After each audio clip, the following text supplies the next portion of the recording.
Hello ಸ್ನೇಹಿತರೆ, welcome back to my channel. ನಾನು ಚೈತ್ರ. ಇವತ್ತು ಸ್ನೇಹಿತರೆ ಸಾನುಗೆ ಸ್ಕೂಲಿಗೆ ಕಳಿಸ್ಬಿಟ್ಟು ಸ್ಮೂತಿ ಮಾಡ್ಕೊಂಡು ಕುಡಿತಾ ಇದ್ದೀನಿ. ಇದು ಬಂದು ಬೀಟ್ರೂಟ್ ಆ್ಯಂಡ್ ಕ್ಯಾರೆಟ್ ಸ್ಮೂತಿ. ಇದು ಫಸ್ಟ್ ಟೈಮ್ ಕುಡಿತಾ ಇರೋದು. ನಾನು ಸ್ವಲ್ಪ ಟೇಸ್ಟ್ ಮಾಡಿ ನೋಡಿದೆ.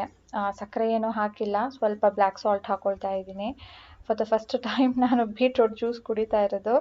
ರೀಸನ್ ಏನಂದರೆ, ನಾನು ಲಾಂಗ್ ಬ್ಯಾಕ್ ನಿಮಗೆ ತಿಳಿಸಿದೆ ನೋಡಿ, ನನಗೆ ಈ ಥರ ಹಾರ್ಮೋನ್ ಇಂಬ್ಯಾಲೆನ್ಸ್ ಆಗಿದೆ, ಫ್ಲೋ ಜಾಸ್ತಿ ಆಗ್ತಾ ಇದೆ, ಡಾಕ್ಟರ್ ಹತ್ರ ಹೋಗ್ಬೇಕಂತಿದ್ದೀನಿ ಅಂದ್ಬಿಟ್ಟು. ಸೊ ಫ್ಲೋ ಜಾಸ್ತಿ ಆಗ್ತಾ ಇರೋದಕ್ಕೆ ಸ್ವಲ್ಪ ಸಪ್ಲಿಮೆಂಟ್ಸ್ ಏನಾದರೂ ತೊಗೊಳ್ಳೋಣ ಅಂದ್ಬಿಟ್ಟು ಬೀಟ್ರೂಟ್ ಜ್ಯೂಸ್ ಕುಡಿತಾ ಇದ್ದೀನಿ. ಗುಡ್ ಫಾರ್ ಬ್ಲಡ್ ಅಲ್ವಾ ಅಂತ ಹೇಳಿಬಿಟ್ಟು. ಟೇಸ್ಟು ಏನು ಇಷ್ಟಪಟ್ಟು ಕುಡಿಯೋ ಥರ ಇರಲಿಲ್ಲ. ಫಸ್ಟ್ ಟೈಮ್ ನಾನು ಕುಡಿದ ಅಭ್ಯಾಸ ಇದ್ದರೆ ಒಂಥರ ಅನಿಸುತ್ತೆ. ಬಟ್ ಇವತ್ತು ಕುಡಿಲೇಬೇಕು ಅಂತ ಹೇಳ್ಬಿಟ್ಟು ಸಿಪ್ ಬೈ ಸಿಪ್ ಕುಡಿತಾ ಇದ್ದೀನಿ. ನಾನು ಲಾಂಗ್ ಬ್ಯಾಕ್ ಹೇಳಿದ್ದೆ ನೋಡಿ, ಆ್ಯಕ್ಚುಲಿ ಈ ವ್ಲಾಗು ತುಂಬಾ ಹಳೆಯದು ಅಂದರೆ ನಾನು ನನ್ನ ಹೆಲ್ತ್ ಅಪ್ಡೇಟ್ ಕೊಟ್ಟಿದ್ದೆ ನೋಡಿ. ಅದ್ರ ಮಾರನೇ ದಿನ ನಾನು ಡಾಕ್ಟರ್ ಶಾಪಿಗೆ ವಿಸಿಟ್ ಮಾಡಬೇಕಿತ್ತು. ಅವತ್ತಿನ ವ್ಲಾಗ್ ಇದು. ನಾನು ಆಲ್ ಆಫ್ ಅ ಸಡನ್ ಮೈಸೂರಿಗೆ ಹೋಗ್ಬೇಕಾಗಿ ಬಂತು. ಅತ್ತೆ ಹುಷಾರು ತಪ್ಪಿದ್ರು. ಆಮೇಲೆ ನವರಾತ್ರಿದು ಹಬ್ಬ ಬಂತು. ಮೈಸೂರು ಸ್ವಲ್ಪ ಸುತ್ತಾಡಿದ್ದು ವ್ಲಾಗ್ಸ್ ಎಲ್ಲ ಶೇರ್ ಮಾಡಿದ್ದೆ. ಹಾಗಾಗಿ ಈ ವ್ಲಾಗನ್ನು ನಿಧಾನಕ್ಕೆ ನಿಮ್ಮ ಜೊತೆ ಶೇರ್ ಮಾಡ್ತಾ ಇದ್ದೀನಿ. ಯಾಕೆಂದರೆ ಇದು ಕೂಡ ನನ್ನ ಲೈಫಿನ ಇಂಪಾರ್ಟೆಂಟ್ ಒಂದು ಸೈಕಲ್ ಅಥವಾ ಪೀರಿಯಡ್ ಅಂತ ಹೇಳ್ಬೋದು. 5 days ಆಫ್ ಮೈ ಲೈಫ್ ನಾನು ನಿಮ್ಮ ಜೊತೆ ಶೇರ್ ಮಾಡಿರಲಿಲ್ಲ. ನಿಮ್ಮ ಹೆಲ್ತ್ ಹೇಗಿದೆ ಅಂತ ಕೇಳಿದ್ರಿ ಅಲ್ವಾ.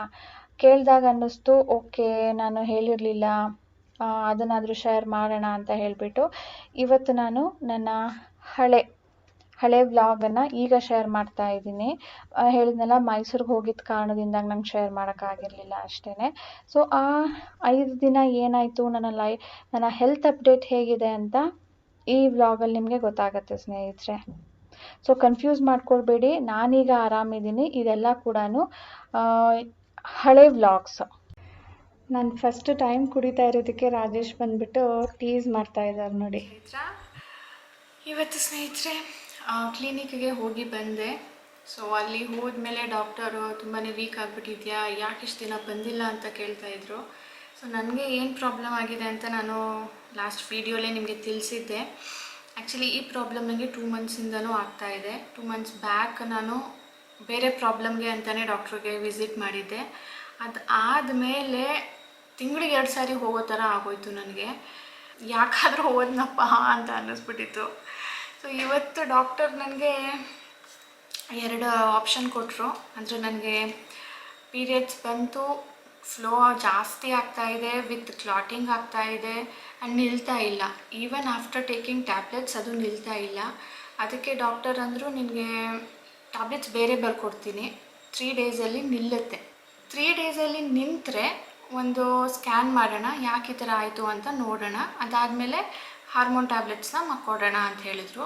ನಿಲ್ಲಿಲ್ಲ ಅಂದರೆ DNC ಮಾಡಬೇಕಾಗತ್ತೆ. ಎಂಡೋಮೆಟ್ರಿಯಮ್ ಏನು ಇರುತ್ತೋ ಅದನ್ನು ಕ್ಲೀನ್ ಮಾಡೋದು. ಸೊ ದಟ್ ಅಲ್ಲಿ ಎಷ್ಟು ಬ್ಲಡ್ ಕ್ಲಾಟ್ ಇದೆಯೋ ಅದೆಲ್ಲನೂ ಕೂಡ ಹೊರಗಡೆ ಬಂದುಬಿಡುತ್ತೆ. ಆ್ಯಂಡ್ ಅದನ್ನು ಟೆಸ್ಟಿಗೆ ಕಳಿಸ್ತಾರೆ, ಯಾಕೆ ಈ ಥರ ಆಯಿತು ಅಂತ ಗೊತ್ತಾಗುತ್ತೆ.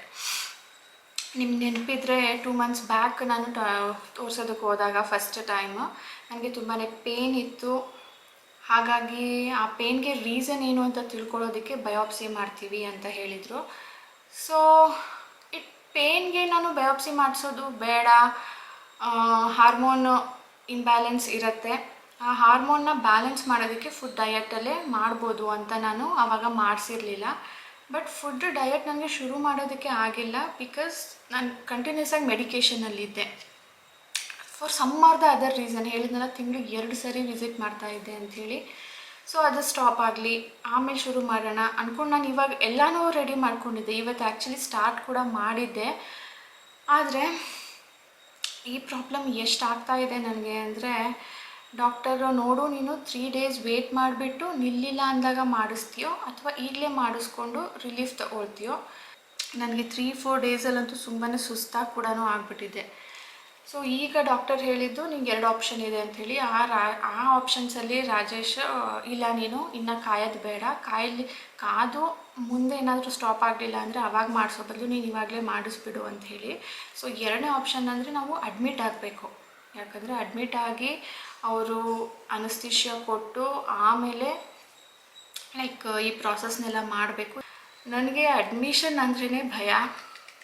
ಇದುವರೆಗೂ ನಾನು ಸಾನು ಡೆಲಿವರಿಗೆ ಬಿಟ್ಟು ಇನ್ನು ಯಾವುದಕ್ಕೂ ನಾನು ಅಡ್ಮಿಟ್ ಆಗಲಿಲ್ಲ. ಈ ಪ್ರಾಬ್ಲಮಿಗೆ ನಾನು ಅಡ್ಮಿಟ್ ಆಗಬೇಕಲ್ಲ ಅಂತ ಸಖತ್ ಬೇಜಾರಾಗ್ತಾಯಿದೆ. ಮನೇಲಿ ಯಾರೂ ಇಲ್ಲ, ಸಾನು ನೋಡ್ಕೊಳಕ್ಕೆ ಯಾರಿಲ್ಲ. ಈಗ ಯಾರಿಗೂ ಫೋನ್ ಮಾಡಿ ಹೇಳಿಲ್ಲ. ಇನ್ನು ಅಮ್ಮಂಗೆ ಫೋನ್ ಮಾಡಿದ್ರೆ ನಾನು ಬರ್ತೀನಿ, ಮಾಡಿಸ್ಕೊಳ್ಬೇಡ, ನಾನು ಬಂದಮೇಲೆ ಮಾಡಿಸ್ಕೊ ಅಂತ ಹೇಳ್ತಾರೆ. ಆದರೆ ಅಷ್ಟೊಂದು ಟೈಮ್ ಇಲ್ಲ. ಇಷ್ಟು ದಿನದಿಂದ ಸಫರ್ ಆಗಿದ್ದೀನಿ, ಇವತ್ತು ಮಾಡಿಸ್ಕೊಂಡ್ಬಿಡು, ನಾನು ನೋಡ್ಕೊಳ್ತೀನಿ ಅಂತ ರಾಜೇಶ್ ಹೇಳ್ತಿದ್ದಾರೆ. ಸೊ ಈಗ ಹೋಗಬೇಕು. ರಾಜೇಶ್ ಸ್ವಲ್ಪ ಏನೋ ಎಂಕ್ವೈರಿ ಮಾಡ್ತಾ ಇದ್ದಾರೆ. ಸಾನುಗೆ ಕರ್ಕೊಂಡು ಹೋಗೋದ ಬಿಟ್ಬಿಟ್ಟು ಹೋಗೋದ ಗೊತ್ತಾಗ್ತಾ ಇಲ್ಲ.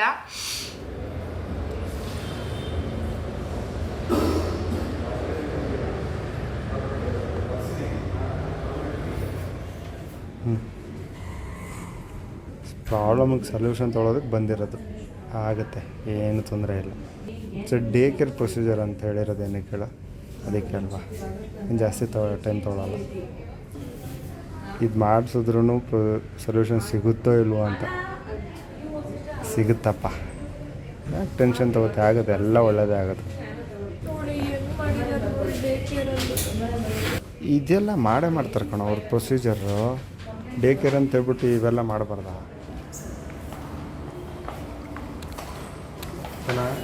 B brave, nothing happens.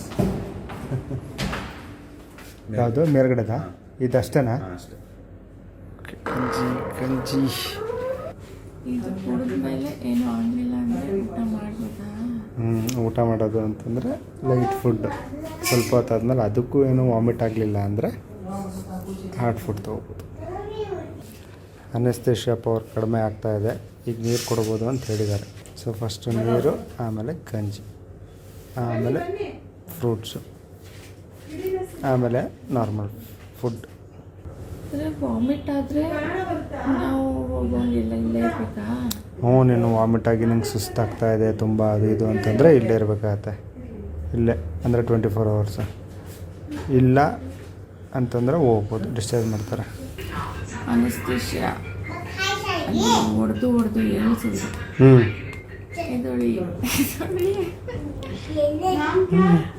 ಎಷ್ಟೊತ್ತು ಮಾಡಿದ್ರು ಏನೂ ಗೊತ್ತಾಗಿಲ್ಲ. ಅಲ್ಲಿ ಕೊಡ್ತಾ ಇದ್ದಾಗೇನೆ ಮಾತಾಡ್ತಾ ಇದ್ದಿದ್ದು ಕೇಳಿಸ್ಕೊಂಡೆ ಎಷ್ಟು ಕೊಡಬೇಕು ಅಂತ. ಆಮೇಲೆ ಡಾಕ್ಟರ್ ಅಂದರು ಇಲ್ಲ ಸ್ವಲ್ಪ ಜಾಸ್ತಿನೇ ಕೊಡಿ, ಸೆನ್ಸಿಟಿವ್ ಅವರು. ಅಷ್ಟೇ. ಆಮೇಲೆ ಇಲ್ಲಿಬ್ಬರು ಮಾತಾಡ್ತಾ ಇದ್ರು, ಅಲ್ಲೊಬ್ರು ಕೊಡ್ತಾ ಇದ್ರು. ಆ ಡಾಕ್ಟರ್ ಅಂದರೆ ನಿಮ್ಗೆ ನಿದ್ದೆ ಬರುತ್ತೆ, ಆರಾಮ್ಸೆ ನಿದ್ದೆ ಮಾಡಿ ಅಂದರು. ನಂಗೆ ನಿಜವಾಗ್ಲೂ ನಿದ್ದೆ ಬರುತ್ತಾ ಅನ್ಕೊಳ್ತಾ ಇಷ್ಟೇ ಅಂದ್ಕೊಂಡಿದ್ದು ನಾನು. ಆಮೇಲೆ ಡಾಕ್ಟ್ರ್ ಮುಖ ನೋಡೇ ಇಲ್ಲ. ಗಂಜಿ ಕೊಡ್ತಾ ಇದ್ದೀನಿ, ಮೇಡಮ್ ರಿಯಾಕ್ಷನ್ ನೋಡೋಣ ಬನ್ನಿ.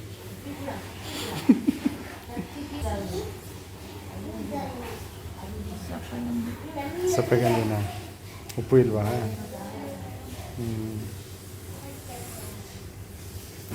ನಿಮ್ಮ ಟೇಸ್ಟಿ ಬಡ್ಸ್ ಏನು ಹೇಳ್ತಾ ಇದೆ? ಇವತ್ತೇ ನನ್ನ ಲೈಫ್ ಟೈಮಲ್ಲಿ ನಾನು ಹಾಸ್ಪಿಟಲ್ ತಿಂತಾ ಇರೋದು. ಹೌದಾ? ಇವತ್ತೇ ಲಾಸ್ಟ್ ಆಗಲಿ, ಯಾವತ್ತೂ ಬೇಡ. ಹಾಸ್ಪಿಟಲ್ ಫುಡ್ಡು ಅಂತಾರೆ, ಇವತ್ತು ಕೂಡ ಎಕ್ಸ್ಪೀರಿಯನ್ಸ್ ಮಾಡ್ತಾ ಇದ್ದೀನಿ. ಚಪಾತಿಗೆ ಎಣ್ಣೆ ಹಚ್ಚಲಿಲ್ಲ ಅಂದರೆ ಬೈತಾರಲ್ಲ. ಹಾಸ್ಪಿಟಲ್ ಫುಡ್ ಥರ ಕೊಡ್ತೀವಿ. ಅವ್ರು ನೋಡೋದಿದ್ರೆ ನನ್ನ ಮನೇಲಿದ್ದೀನ, ಹಾಸ್ಪಿಟ್ಲಲ್ಲಿದ್ದೀನ.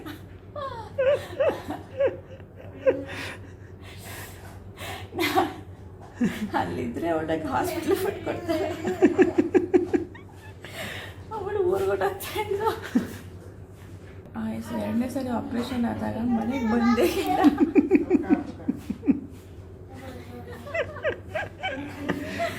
ಫಸ್ಟ್ ಟೈಮ್ ನಮ್ಮ ಮನೇಲಿ ಇದ್ರಲ್ವಾ, ಅವಾಗ ಕಂಟ್ರೋಲ್ ಇತ್ತು ವೇಟ್ ಎಲ್ಲ. ಸೆಕೆಂಡ್ ಟೈಮ್ ಆಪ್ರೇಷನ್ ಆದಾಗ ಯಾಕೆ ಬರಲಿಲ್ಲ ಹೇಳು? ಲಿಫ್ಟ್ ಇರಲಿಲ್ಲ ಅಂತ ಅಪಾರ್ಟ್ಮೆಂಟಲ್ಲಿ. ನಡೆಯೋಕ್ಕಾಗ್ತಿರ್ಲಿಲ್ಲಪ್ಪ ಅವಾಗ. 3rd ಫ್ಲೋರ್ ಹತ್ತದಂದರೆ ಸುಮ್ಮನೆ ಆಪ್ರೇಷನ್ ಮಾಡಿಕೊಂಡು